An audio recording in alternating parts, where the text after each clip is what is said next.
Hey guys, it's almost Thanksgiving 2025 and it's gotten to be that time of year when the light is really weird in my kitchen. I cannot find any good light. I always film in natural light for you guys and I'm having a really hard time. That sun is really low in the sky, finding that good natural light. So please forgive this awkward angle and all the stuff behind me.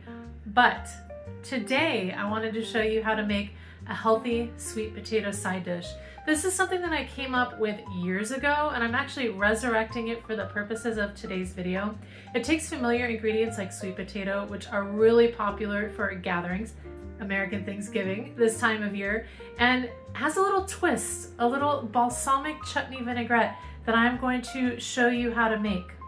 When would you make this? If you wanted a healthier alternative to a sweet potato side dish for American Thanksgiving, you know, the ones that are masquerading as main meal dishes, but they're actually like pies. I'm not gonna call out anything. Hey, if that's your jam, that's cool. I like to keep my holidays filled with the stuff that I eat in everyday meals, the healthy, delicious, vibrant stuff. So this one really fits the bill. It takes really simple ingredients and it presents them in a really beautiful and impressive way. So if you're looking for a healthy sweet potato side dish, this is what you're gonna wanna make.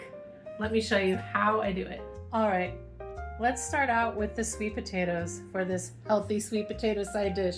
Seems like a pretty natural place to start, huh? So when I pick out my sweet potatoes, guys, and you can really only do this if you're not buying gigantic bags of sweet potatoes where you don't have a choice, I try to find sweet potatoes that are all even in shape and size. So I bought some of these last week at the farmer's market. Look at how nice and even those are.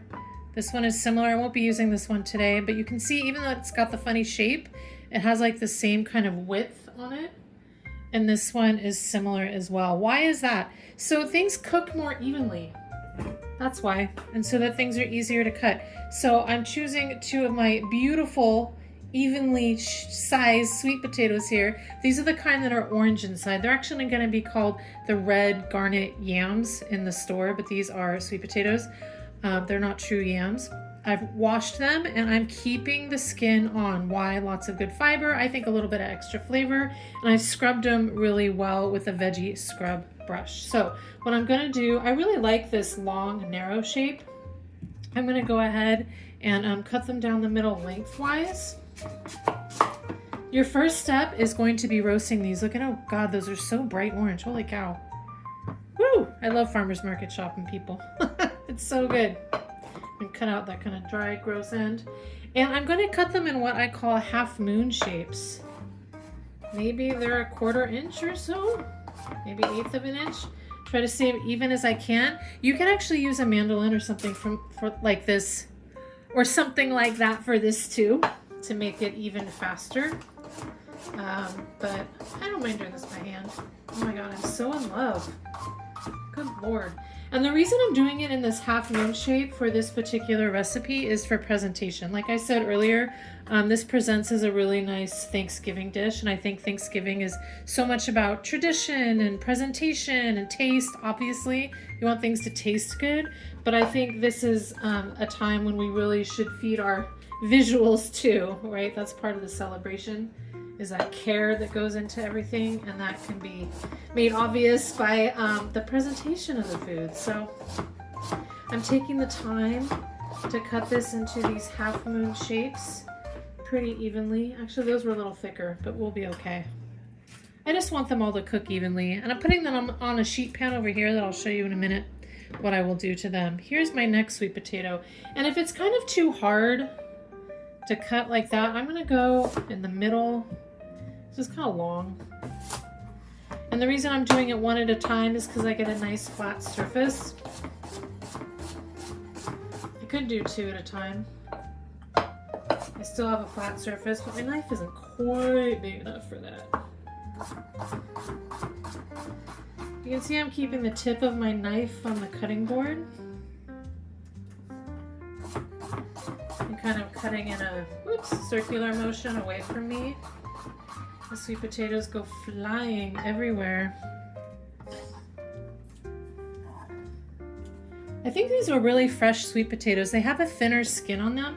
So the thing with sweet potatoes, they're picked and then often they're cured, which means they're just left stored in a root cellar our gigantic warehouse, however it may be, at a certain temperature, and it cures them so that they last longer.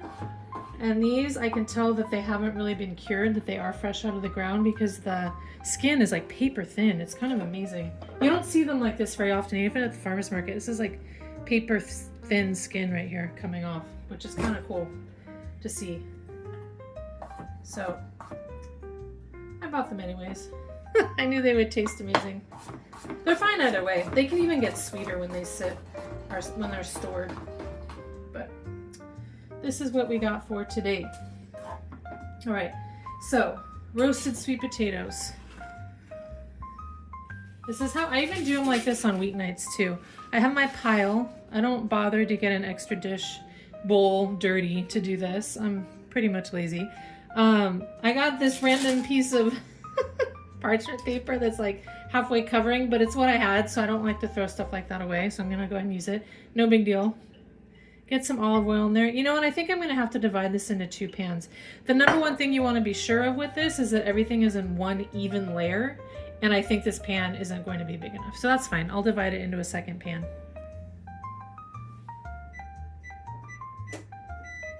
I just preheated my oven to 450 because that's what it's going to be at. And the spice blend that I'm going to use for this is what I call Moroccan Magic. This is my spice blend from when I used to have a spice blend company, but I can read you the ingredients. The main thing in here is paprika, and I can show it to you as well. It's kind of a light orange color. It's sweet, so sweet Hungarian paprika, that's just regular paprika, coriander, turmeric, allspice, cinnamon, cardamom, and black pepper. You can use any combination of these spices. If you happen to have a Ras Al Hanout in your cupboard, that's a North African spice blend, this is imitating that. So if you happen to have that in your cupboard, use that instead. Or you can use a little mixture of all of these, coriander, turmeric, allspice. The cardamom is really the most fragrant one in here. It smells so good. I love this spice blend. There's no garlic or anything in here, and this kind of, the fact that I don't have any of those pungent spices in there kind of lends to the quote-unquote sweetness taste of this dish. I think the holiday-ishness, the cinnamon, the cardamom, the allspice, all that. So I just give a good sprinkle there. We want a good coating. I'm definitely going to use some salt, maybe about a half, 3/4 of a teaspoon there. I'm gonna give it a good massage. I don't think there's there's not enough oil on these. That was a lot of sweet potato. And a bit more oil.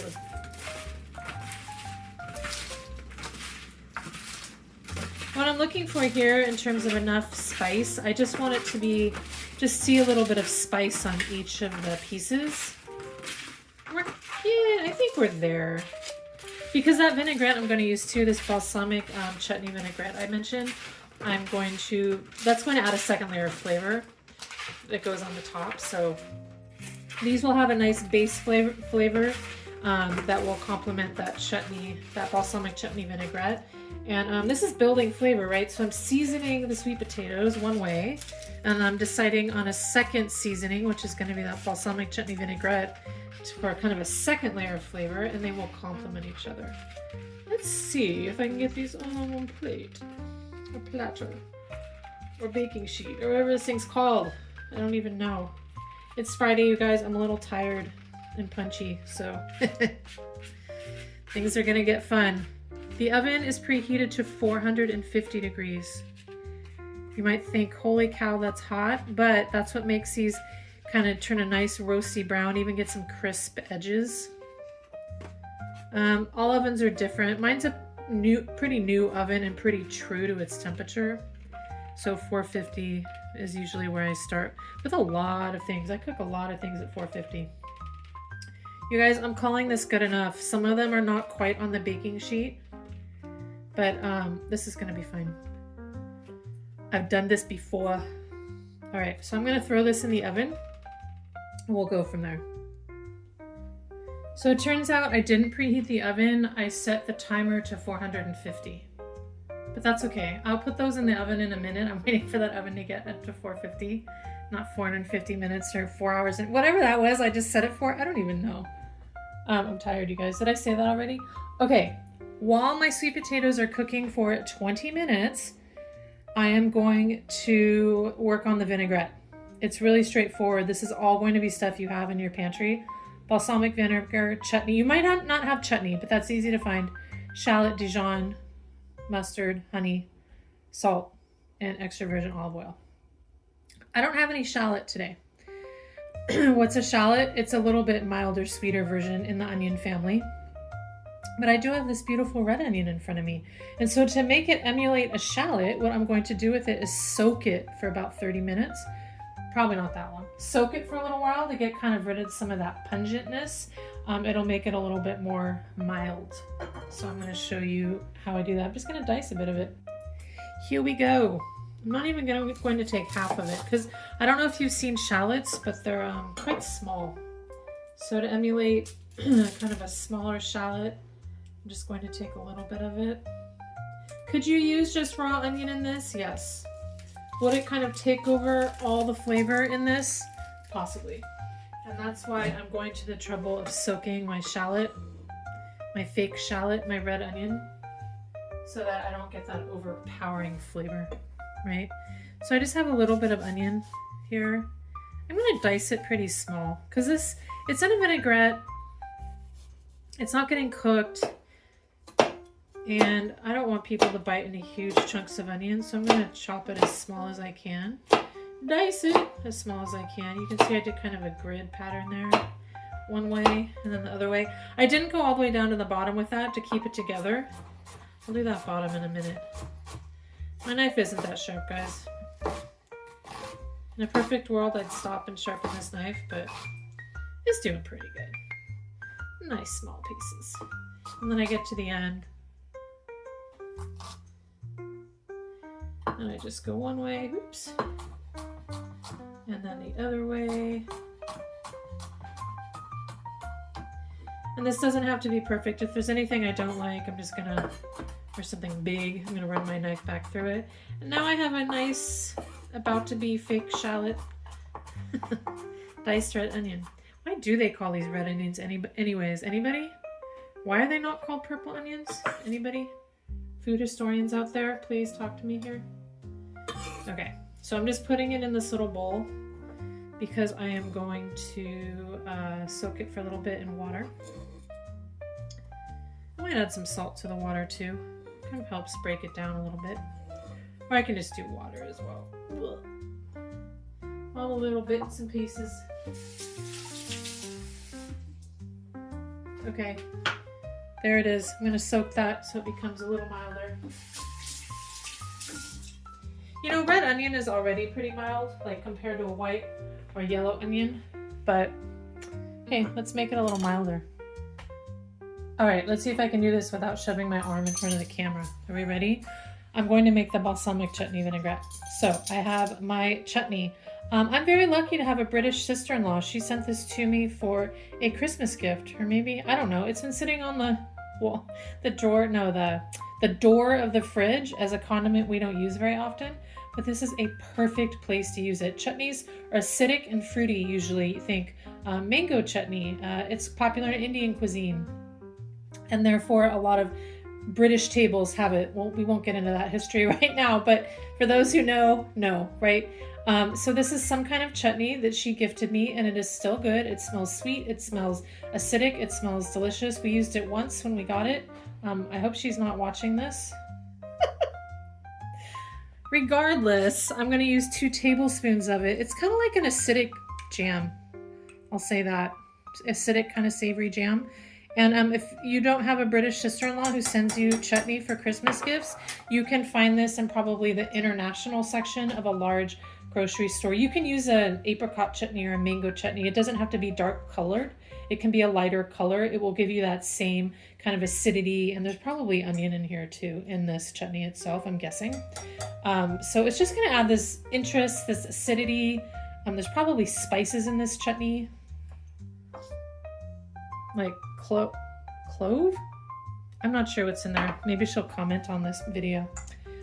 So that is 2 tablespoons of that chutney. And then I'm going to go in with my EVOO, my extra virgin olive oil, And why am I doing that first? It's 6 tablespoons, guys. Why am I doing that first? Because I like to get my spoon coated in oil, because then when I use it for my honey just slips right off the spoon. Is anybody counting? This is 5. I can count and talk at the same time. Who knew? This is 6. Oh my goodness. All right, here's my beautiful honey pot. Who loves this honey pot as much as I do? I love this thing. I inherited it from, I was on my grandparents' table when I was a kid. I love this thing. All right, so just a couple tablespoons of honey. And I don't dip my dirty spoon in the honey. I don't want to contaminate my honey. But what I do is oil my spoon first, so that when I do put some honey in there, hopefully, for purposes of the camera, it just slips right out and I don't spend 4 days waiting for all the honey to come out. Look at that. Coat your spoon with oil and then put in your honey. Another way you could do it, if you have like a spray of oil, you can just spray your spoon really quickly before putting the honey in there. Or if there's oil in the recipe like I just did, do the oil first. That's a couple tablespoons of honey. See how many more times I can say that. Okay, then just some regular old balsamic vinaigrette. I have this huge bottle from Costco that I think this was even gifted to me. Nobody needs this much balsamic vinegar unless you have a catering company. But this is a nice bit more of like a sweet caramelizing acidity. Some people hate balsamic. I like it. If you have like a nice high quality one, it's like coming out. If you have a nice high quality one, that would work well here too. Come on now. It's being difficult on me. Anyways, it's 2 tablespoons of the balsamic. I'm gonna have to unplug this balsamic jar. Hang on. I'm hoping it's just a toothpick issue. There is a bit of grape must that comes with balsamic, with real balsamic, and that's probably what's getting stuck in here. Because, you know, balsamic's from grapes. So I'm just gonna put a little bit more in there. Watch, it's all gonna come piling out at me. I think that's enough. Balsamic vinegar, bottle, you're fired. I'm over you. Okay, so now we have the chutney, we have the balsamic, and we have the olive oil in there. Time for this Dijon. Just a small amount of Dijon. Why Dijon? Why mustard in general? Mustard is an emulsifier. That means it helps things come together. Helps the olive oil and the vinegar like each other. The mustard is the diplomat. Yes? Okay, so that's just a half a teaspoon. A half a teaspoon of the Dijon. Oh, I put way too much honey in there. I think I was only supposed to put a little bit of honey. I got carried away with showing you guys how to do the honey. I have this recipe I'm looking at over here. I jotted down a half a teaspoon of honey, not 2 tablespoons. Whoops. I'll probably just up everything else in there. A little bit of salt. I'm gonna let my red onion soak for a little bit more, and then I'm gonna add it into this. That was an easy fix, guys. All I did was add a little bit more vinegar to that. So I've stirred it up a bit. You can see it's kind of all come together as one thing. These have been soaking for a little bit longer, and I just throw them on in there. That's the pretend shallot, the soaked red onion. This is my balsamic chutney vinaigrette. There you go. This is just going to be spoon over top of the sweet potatoes. So let's go ahead and put that aside for now, and we'll get to work on another component. All right, so another important component of this salad, or this healthy sweet potato side dish, is the salad part that is part of the gorgeous presentation on it. And I've already showed you how to make the salad in another video. I have another video on my channel, the 1-pan garlic Dijon chicken, which I will put a link for down below. So I'm not gonna go through the details of all of it here, but you can watch that video and get the exact details. But it basically starts with some kale. This is lacinato kale, and I'll run you through really quickly how I do this, and it adds just a beautiful touch and flavor to this healthy sweet potato side dish.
All right, now that I have made this massaged kale salad, I'm gonna go ahead and get the plate ready for the roast with sweet potatoes, which are almost done. You can use any size of platter you want. And this is an instance where the kale is not only pretty, it's delicious. I don't know if you've ever noticed that one of the main garnishes Houston restaurants is kale. Some old, sorry, forgotten pieces of kale. But that's not what this is. So on its own, this would just be a delicious side dish, right? This is like, yum, no problem. I'm actually making this for my Thanksgiving gathering I'm hosting next week. Awesome. But I'm going to make it even yummier. I'm going to put some sweet potatoes on the top. In fact, I might even use a larger platter because I want a little bit of space in the middle. Let's see how we can make this work. I want everything to appear very full. I think I got to use a bigger platter. I'm back. With a larger platter. Better idea. Because I really want some space in the middle for those sweet potatoes. You can put the sweet potatoes on here hot. You can serve this whole thing at room temperature. And even dress it beforehand. I mean, this kale is already dressed, like with apple cider vinegar, olive oil, like I showed in the other video. Go watch that if you haven't yet.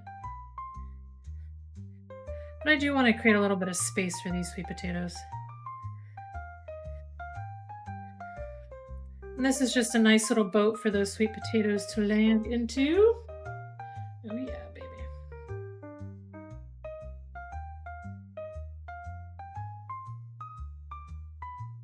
All right, guys, so I realized I made a little bit of a mistake, but it's not really a mistake.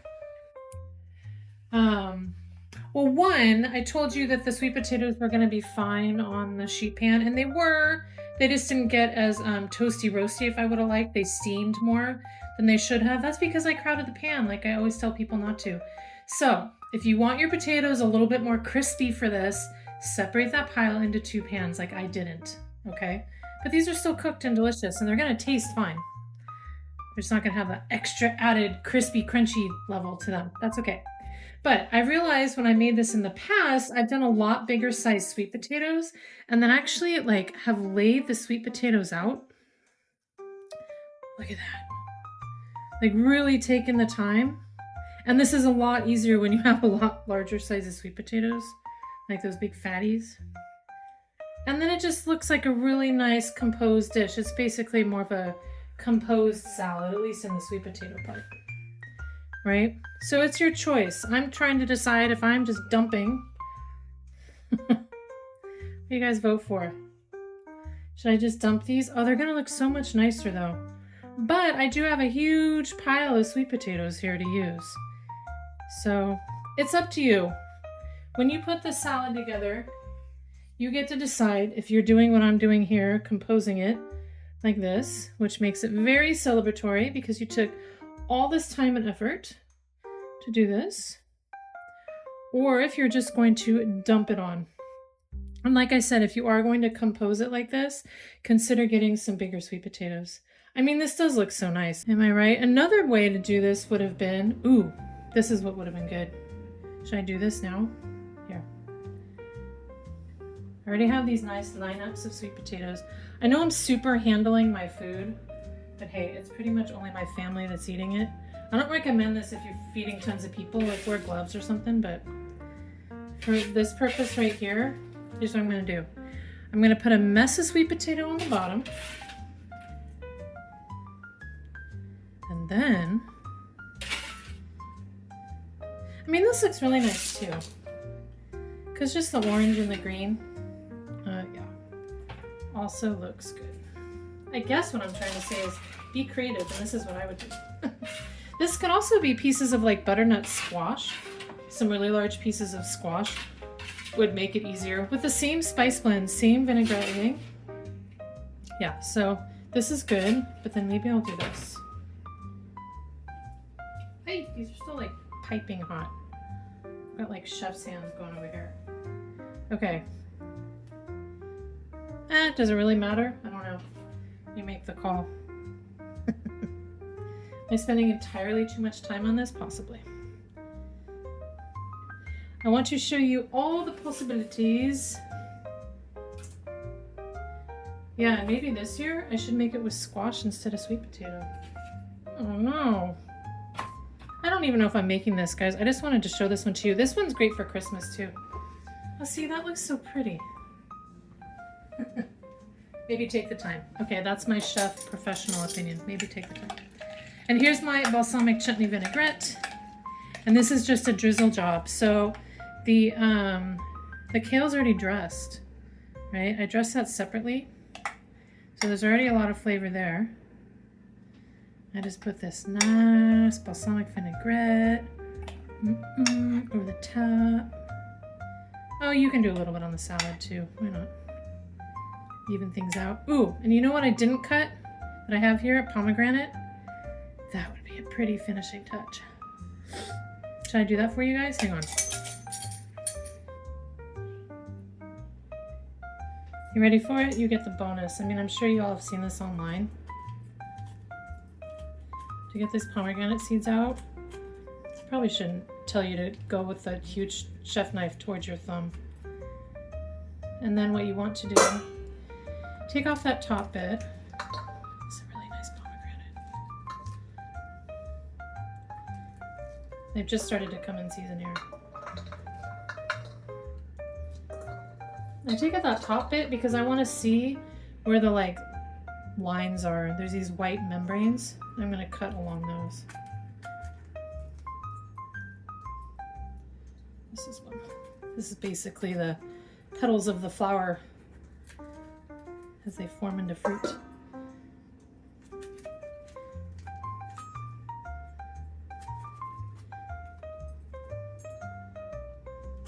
Woo!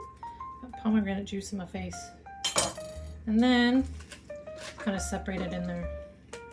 There's so many things about this online. People bang them. I've never had much luck with that. I just kind of use my hands. I don't grip too hard and just kind of loosely get them out of there. You can like turn them like this. I just don't find that the banging works very well. They're usually too stuck in there. You can do it under water as well, but then, you know, there's also that chance that you're rinsing away some of the flavor from the pomegranate seeds. So I say take the time. I got it open nicely. Just take your hands, get a few out of those. Or if you want to buy the already done ones, you can. They won't taste nearly as good as this though. But now you know how to cut it. And I will show you it sprinkled on the salad in a minute.